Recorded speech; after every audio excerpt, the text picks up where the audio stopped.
हमारे गैर मुसलमान भाइयों और बहनों, आपको कोई भी इस्लाम के बारे में कोई सवाल है, कोई शिकवा है, आप बिना झिझक पूछ सकते हैं। डॉक्टर साहब, प्रोफेसर मनोज साहब वो एक सवाल आपसे पूछना चाहते हैं। जरूर। तो मैं उनको दावत दूंगा कि यहाँ पे तशरीफ लाएं और एक सवाल पूछें।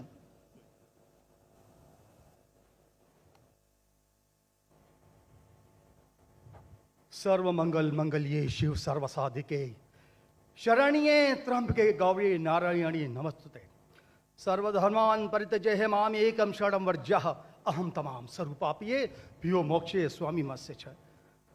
मैं अपने वतन खुशगवार माहौल में सबसे पहले मेरी मातृभूमि अपने वतन के लिए दुआ करना चाहूँगा इस मौके पर कि ईश्वर परमात्मा मेरे वतन को हमेशा सलामत शांति का गहवारा बनाए रखे। खुदा करे मेरे अर्ज़ पाक पर उतरें वो फसल गुल जिससे अंदेशा जवाल ना हो, और यहाँ पर जो फूल खिलें वो खिलता रहें सदियों, यहाँ पर खिजा को भी गुजरने की मजाल ना हो। और खुदा करे, ईश्वर करे, परमात्मा करे हम तमाम लोगों के लिए हयात जुर्म ना हो, जिंदगी बवाल ना हो। मैं श्रीमद् भगवत गीता की एक छोटी सी जो वर्ष है वो उससे ही सवाल करूँगा कि भगवत गीता इंसानों से क्या कहती है। क्योंकि जब सनातन धर्म था तो उस वक्त तो कोई मजहब ही नहीं था। 1,96,4,32,000 साल का एक एरा है सनातन धर्म का। तो उसमें इंसानों से कृष्णा ने कहा है श्रीमद् भगवत गीता में कि हे इंसानों, ये मैं तुझसे कह रहा हूं कि समाज तेरी कर्म भूमि है और तू अपनी कर्म भूमि के मानदंड से नापा जाएगा। इसीलिए तू कर्मों से भागने का जतन न कर, क्योंकि तेरा निष्काम कर्म ही तेरा कर्तव्य है और तेरा कर्तव्य ही तेरा धर्म। लेकिन यह धर्म केवल तेरे हित के लिए है तो वो धर्म पाप की ओर जाने वाला मार्ग है। इसलिए अपनों से मुक्त होकर समाज कल्याण के लिए कर्म कर कि यही मोक्ष का मार्ग है, जन्नत का रास्ता है। यह बताना इसलिए जरूरी था कि मेरा जो सवाल है वो हमारी इस वर्ष से है, इस श्लोक से है कि पूरी दुनिया में यहाँ तक कि मेडिटेरियन कंट्रीज में भी मजहब के नाम पर लोगों को मारा जा रहा है और उसमें उस मजहब का जो मुल्क है वो भी बदनाम होता जा रहा है। बीच में मजहब रखा जाता है। तो मेरा सवाल ये है कि ये जो इंडिया है, भारत है, पाकिस्तान है और दुनिया में कई ऐसे कंट्रीज हैं जो मजहब के नाम पर फिरका वारियत फैलाते हैं, तो उसको रोकने के लिए हमें जो स्ट्रेटेजी बनानी पड़ेगी उसके लिए हम क्या करेंगे? ये मेरा छोटा सा सवाल आपसे। और मैं मेरा नाम बताना भूल गया, मुझे बताया कोऑर्डिनेटर ने कि मेरा नाम प्रोफेसर मनोज चौहान है। मैं पाकिस्तान का मजहबी स्कॉलर हूँ और सीनियर एजुकेशनिस्ट, गोल्ड मेडलिस्ट हूँ और सनातन धर्म का एक दाई हूँ। भाई साहब ने बहुत एक अहम सवाल पूछा कि हम देखते हैं कि मज़हब के नाम पे काफ़ी आपस में झगड़े होते हैं, एक दूसरे का कत्ल होता है। इसका सल्यूशन क्या है? और मेरे तकरीर ख़त्म होने के बाद मुझे एक पैगाम आया हमारे गवर्नर साहब से और मुफ्ती अब्दुल रशीद साहब से कि आप कुछ चंद चीज़ कहो तकाबुल अदयान की, जो कंपैरेटिवली मेरी स्पेशलिटी है। तो भाई साहब ने जो सवाल किया वही चाहते थे हमारे मेज़बान, हमारे गवर्नर साहब और मुफ्ती अब्दुल रशीद। तो जो भाई साहब ने सवाल किया कि इसका हल क्या है कि आपस में लोग झगड़ा करते हैं, तो मेरे नज़दीक कुरान मजीद की एक आयत है जिसे मैं कहता हूँ मास्टर की फॉर दावा। सूरह अल इमरान की सूरह नंबर 3 आयत नंबर 64 में अल्लाह ताला फरमाते कुल या अहले किताब, ए अहले किताब यहूद नसारा तालव इला कलिमतिन सवाइम बैनना व बैनकुम, आओ हम उस बात की तरफ जो आप और हम में यकसा है। अल्लाह नाबुदा इल्लल्लाह, कि हम सिर्फ एक अल्लाह की इबादत करें। यहाँ कुरान मजीद में अल्लाह सुब्हानहू व तआला इस आयत में फरमाते हैं, सूरह इमरान सूरह नंबर 3 आयत नंबर 64 में कुल या अहले किताब, को अहले किताब से, ये खुसूसन यहूद और नसारा के बारे में मुखातिब होते हैं, लेकिन इसे एक्सटेंड करके कोई भी दिगर मज़हब से आप बात कर सकते हैं, कोई भी दिगर मज़हब से, चाहे हिंदू हो, क्रिश्चियन, बुद्ध, जूस, और इसमें अल्लाह ताला कहते हैं कि कहो इन गैर मुस्लिमों से, तालो इला कलिमतिन सवाइम बैनना व बैनकुम, आओ हम उस बात की तरफ जो आप और हमें यकसा है। हम इकसानियत पे बात करें, इख्तिलाफ की बात ना करें। इख्तिलाफ है, इसीलिए आप अगर मेरे लेक्चर सुनेंगे, अक्सर लेक्चर का मेरा मौजू है similarities between Islam and Hinduism. Islam और हिंदुइज्म में यकसानियत, इस्लाम और ईसाईयत में यकसानियत। मेरे तकरीर का मौजू कभी इख्तिलाफ ही नहीं होता है, अनलेस कोई गैर मुस्लिम मेरे कुरान को अटैक करता है और उसमें गलतियां निकालता है। मिसाल के तौर पे डॉक्टर विलियम कैम्बेल, जिसको पीएचडी उसने हासिल की कुरान के खिलाफ किताब लिखने के लिए, Quran and Bible net of science, और उनने 38 गलतियां निकाले कुरान में, नौज़ुबिल्लाह, साइंटिफिक। और 8 साल तक के कोई भी मुस्लिम उसका जवाब नहीं दिया। तो अमेरिका में स्टूडेंट्स ने मुझे बुलाया कि आप भी डॉक्टर हैं, आप उससे डिबेट कर सकते। मैंने कहा अहलन व सहलन। ये 2000 की बात है, जब मैं दावती मैदान में चंद साल हुए थे। और अल्लाह की मदद थी, सिर्फ अल्लाह की मदद थी कि अल्लाह सुब्हाना व तआला ने इस डिबेट या डायलॉग जो शिकागो में हुआ था साल 2000 में 1 अप्रैल में, माशाअल्लाह उस डिबेट के अंदर वो डॉक्टर विलियम कैम्बेल, उनने जो ऑब्जेक्शन निकाले थे, मैंने सारे ऑब्जेक्शन का जवाब दिया। और जब मैंने निकाली उनके बाइबल में साइंटिफिक एरर, जो मैं आमतौर पे नहीं करता हूं क्योंकि ये आमतौर पे नहीं करना चाहिए, लेकिन जब मुनाजरा हो रहा है और वो अटैक कर रहा है तो मुझे जवाब देने पड़ता है। तो अल्हम्दुलिल्लाह उसी मंच पे डॉक्टर विलियम कैम्बेल ने कहा कि doctor Zakir Naik has raised serious questions against the Bible, I will have to read it again. मतलब उसी स्टेज पे उन्होंने इकरार कर लिया कि जो किताब लिखी थी वो गलत है और उनको फिर से बाइबल पढ़ने पड़ेगा। लेकिन अल्लाह सुब्हानहू व तआला फरमाते हैं, द मास्टर की फदावा तालो इला कलिमतिन सवाइम बैन बैनकुम, आओ हम उस बात की तरफ जो आप और हमें यकसा है। सबसे बेहतरीन बात अल्लाह फरमाते अल्लाह नाबुदा इल्लल्लाह, कि हम सिर्फ अल्लाह की इबादत करें। और अगर आप स्टडी करते हैं कंपैरेटिव रिलीजन, तकाबुल अदयान, कि आप स्टडी करते हैं तो आपको पता चलेगा सारे मजहब में बुनियादी बात एक ही है, तौहीद की, कि अल्लाह एक है। लेकिन वक्त जाने के वजह से ये उनके मानने वाले कुछ लोग मानने लगे, कुछ लोग भूल गए। तो आज की तारीख में अगर आपको कोई मजहब को समझना है तो उसके मानने वालों को मत देखो। अगर आपको इस्लाम समझना है तो मुसलमान को मत देखो, कुरान और सही हदीस को पढ़ो और फिर आपको समझ में आएगा इस्लाम मजहब कैसा है। उसी तरीके से अगर आपको ईसाईयत समझना है तो क्रिश्चियन को मत देखो, बाइबल को पढ़ो। आपको अगर हिंदुइज्म समझना है तो हिंदू को मत देखिए, आप वेद को पढ़िए, भगवत गीता को पढ़िए, उपनिषद को पढ़िए। अगर आपको कोई मजहब समझना है तो उस मजहब की मजहबी किताब, जो मजहब के फॉलोअर्स उसको मानते हैं, उसको समझो, फिर आपको उनका मजहब सही तरीके से समझ में आएगा।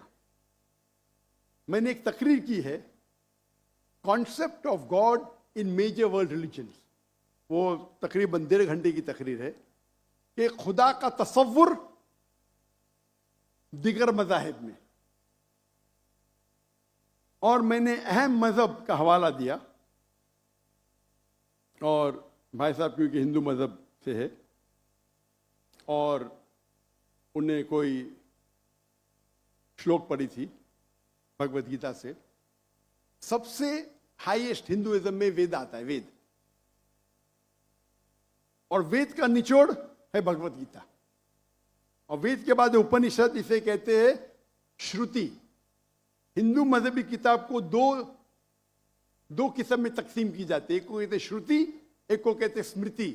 श्रुति वो किताब होती है जो आसमानी किताब होती है, खुदा की तरफ से नाजिल की जाती है, और स्मृति वो किताब है जो इंसानों ने लिखी। तो श्रुति में आता है वेद और उपनिषद। आप अगर छंदोग्य उपनिषद पढ़ेंगे, चैप्टर नंबर 6 श्लोक नंबर 2 मंत्रा नंबर 1, एकम एविदित्यम, ये संस्कृत वर्ड है। एकम एविदित्यम मीन्स खुदा एक है,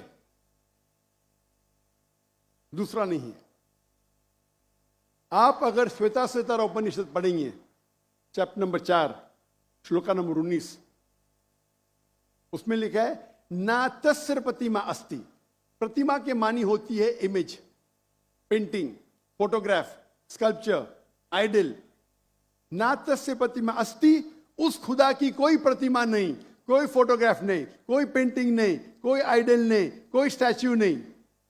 और ये चीज दोहराई गई है यजुर्वेद में, चैप्टर नंबर 32 श्लोका नंबर 2, ना तस्य प्रतिमा अस्ति, उस खुदा की, उस भगवान की कोई प्रतिमा नहीं, कोई फोटोग्राफ नहीं, कोई पेंटिंग नहीं, कोई आइडल नहीं, कोई स्कल्पचर नहीं, कोई तस्वीर नहीं।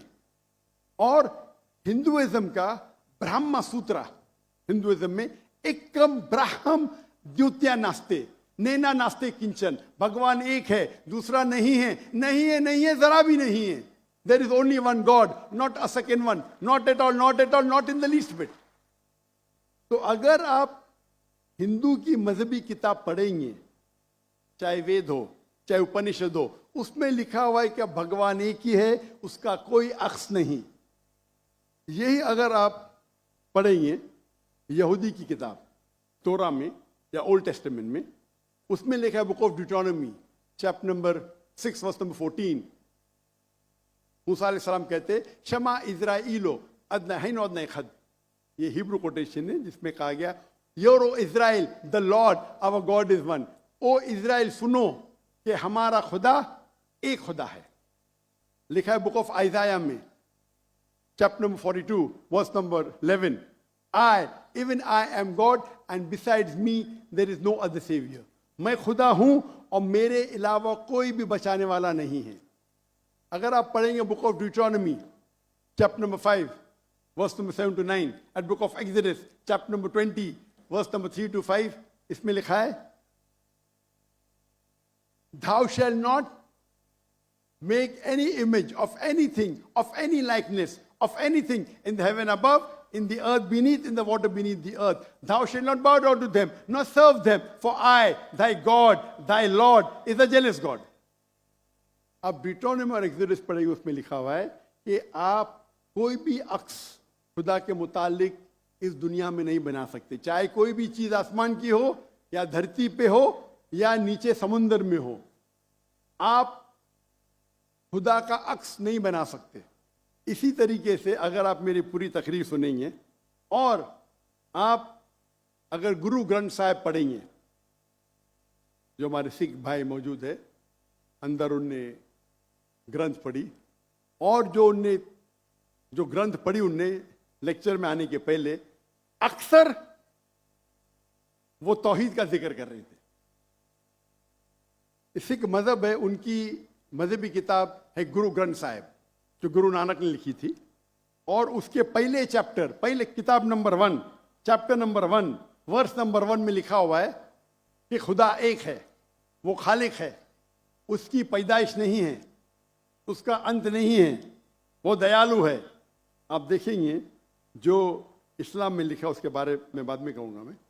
और सिखिज्म में एक वो कहते खुदा जो मैनिफेस्ट फॉर्म में है और एक अनमैनिफेस्ट फॉर्म में है।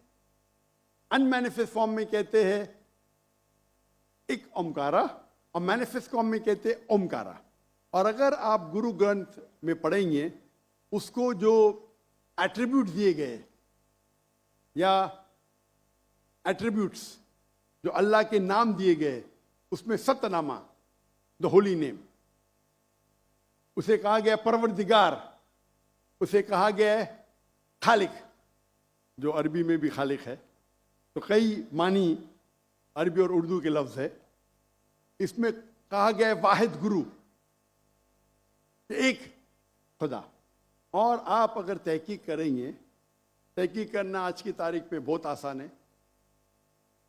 आप पूछ सकते शेख गूगल को, शेख गूगल मतलब टाइप करो आपको मिल जाएगा। अभी आ गया शेख AI, आर्टिफिशियल इंटेलिजेंस। वक्त की किल्लत होने की वजह से आप अगर मेरी तकरीर सुनेंगे, अगर आप पूछेंगे कोई मुसलमान से कि अल्लाह कौन है, सबसे बेहतरीन जवाब वो दे सकता है सूरह इखलास, सूरा नंबर 112 आयत नंबर 1 से 4। कुल हुवल्लाहु अहद, कहो कि अल्लाह एक है। अल्लाहु समद, अल्लाह द एब्सोल्यूट इटर्नल, लम यलिद व लम यूलद, he begets not, no is he begotten, ना वो जनता है ना किसी से जना है। वलम यकुल लहु कुफुवन अहद, उसके जैसा इस दुनिया में कोई भी नहीं है। ये 4 लाइन का डेफिनेशन है अल्लाह सुब्हानहू तआला के लिए। अगर कोई भी शख्स कहता है कि वो जिसकी इबादत करता है वो 4 लाइन के डेफिनेशन सूरह इखलास के डेफिनेशन में उतरता है, तो हमें कोई हर्ज नहीं उसे कहने के लिए कि वो अल्लाह है। तो इसीलिए मैं कहता हूं कि जो भी भगवान की आप इबादत करते हैं, जो भी ईश्वर की आप इबादत करते हैं, ये सूरह इखलास is the touchstone of theology, litmus test जानने के लिए कि वो खुदा सही है क्या नहीं। आप जिसकी भी इबादत करते हैं उसे सूरह इखलास के ये 4 आयतों के मयार पे टेस्ट कीजिए। अगर वो इस 4 आयतों के मयार पे उतरता है, हमें कोई हर्ज नहीं उसे कहने में कि वो अल्लाह है। ये पूरी तकरीर मेरी लंबी है, तो भाई साहब का जो सवाल है किस तरीके से हम इस नफरत को निकाल सके, वो है तालो इला कलिमतिन सवाइम बैना बैनकुम, आओ हम उस बात की तरफ जो आप और हम में यकसा है। और मैं एक स्टेप आगे जाता हूं। इस आयत को मैं मुसलमानों पे भी इस्तेमाल करता हूं। हम मुसलमान भी अलग फिरके में बटे हुए, तो मैं कहता हूं तालो इला कलिमतिन सवाइम बैना बैनकुम, आओ हम उस बात की तरफ जो आप और हम में यकसा है।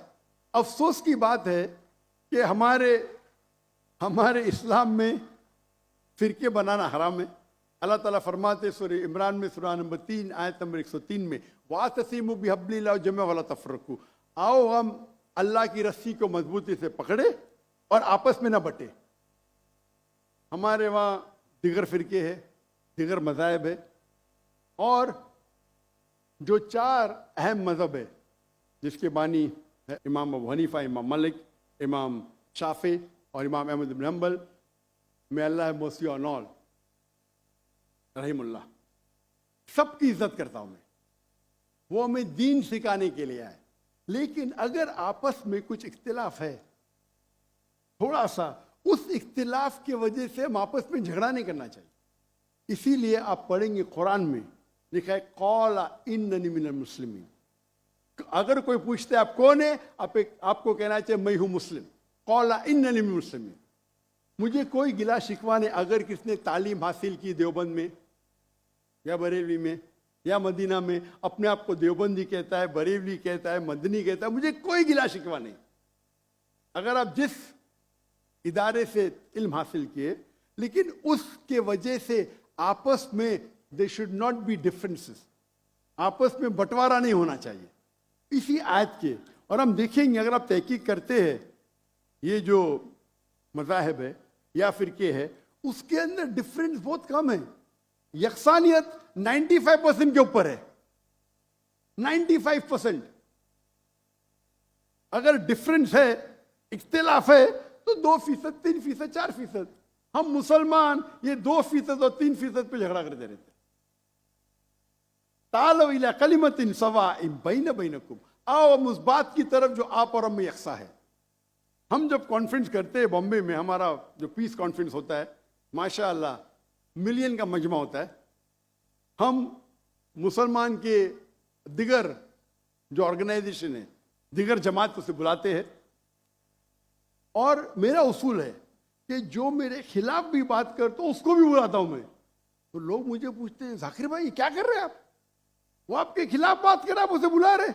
तो मैं कहता हूं उनसे कि कुरान और हदीस में कोई भी आयत नहीं, मैं कुरान में कोई भी आयत नहीं जानता हूं, कोई भी हदीस नहीं जानता हूं जिसमें लिखेला है कि आप डॉक्टर जाकिर नाइक के खिलाफ बात करेंगे तो जन्नत में ले जाएंगे। जो शख्स, जो मुसलमान अल्लाह और अल्लाह के रसूल बात करता है, उससे मोहब्बत करता है, मैं उसे बुलाऊंगा। मेरे खिलाफ है, मुझे कोई गिला शिकवा नहीं। तो ये जब मूवमेंट हमने शुरू की तो माशाअल्लाह मेरे मंच पे आके मेरे खिलाफ बात की, फिर भी मुझे कोई गिला शिकवा नहीं, क्योंकि वो फिर भी अच्छा मुसलमान है। जाकिर को गाली देने से आपको जन्नत में बैंड नहीं मिलेगा। अगर किसको मेरे तकरीर से गलतफहमी है, इंसान ने गलती कर सकते और मैं भी गलती कर सकता हूं, मैं भी इंसान हूं। तो ये इस्लाम का उसूल है। इस्लाम का उसूल है कि यकसानियत पे आओ और छोटे छोटे बात पे तफरक न पैदा करो। जो आयत जो पढ़ी थी सूरह इमरान की सूरह नंबर 3 आयत नंबर 103, वातसिमु बिहब्लिल्लाह जमीअन वला तफरकू। आओ हम अल्लाह सुब्हानहू व तआला की रस्सी को पकड़े। अल्लाह की रस्सी है कुरान और सही हदीस, उसको पकड़ो और आपस में मत बंटो। और आप देखेंगे कि कुरान मजीद में किधर नहीं लिखा हुआ है शिया, सुन्नी, हनफी, शाफी, हम्बली, मलकी। मैं चारों इम्मा की इज्जत करता हूँ। और कौन अपने आप को अगर हनफी कहता है, शाफी कहता है, तो मुझे कोई गिला शिकवा नहीं, मैं अपने आप को मुसलमान कहता हूँ। और अगर कोई फतवा देता है चारों इम्मा से, अगर फतवा सही है तो आप अगर उस फतवे से खुश नहीं हैं तो झगड़े करने की जरूरत क्या है। अक्सर क्या कहते हैं मुसलमान भाई, मैं ही सही हूं, मैं कहता हूं मैं भी सही हूं। फर्क सुने, अक्सर मुसलमान कहते हैं मैं ही सही हूं, मैं कहता हूं मैं भी सही हूं। लोग कहते हैं आई एम ओनली राइट, आई से आई एम ऑल्सो राइट। तो अगर हम कुरान पढ़ेंगे, हदीस पढ़ेंगे और जो मिसाल हम पढ़ेंगे हमारे साहबा के बारे में, अल्लाह के रसूल खुलफा राशिदीन के बारे में, किस तरीके से वो बर्ताव करते थे। इख्तिलाफ था, लेकिन इख्तिलाफ का मतलब नहीं कि झगड़ा करो। ये बोलना चाहिए ये मेरे नजदीक अफजल है, नो प्रॉब्लम। तो अगर ये मुसलमान समझने लगे तो इंशाअल्लाह हम देखेंगे हमारी कौम पूरी दुनिया में इंशाअल्लाह हम देखेंगे। पहले जब थे 7th सेंचुरी 8th सेंचुरी मुसलमान दुनिया के चोटी पे थे, आज मुसलमान की तादाद 25% है, 2 बिलियन। और क्या है हमारा पावर? कुछ नहीं। तो इंशाअल्लाह अगर हम कुरान और हदीस की तरफ फिर से लौटेंगे तो फिर से will be a powerful force इंशाअल्लाह।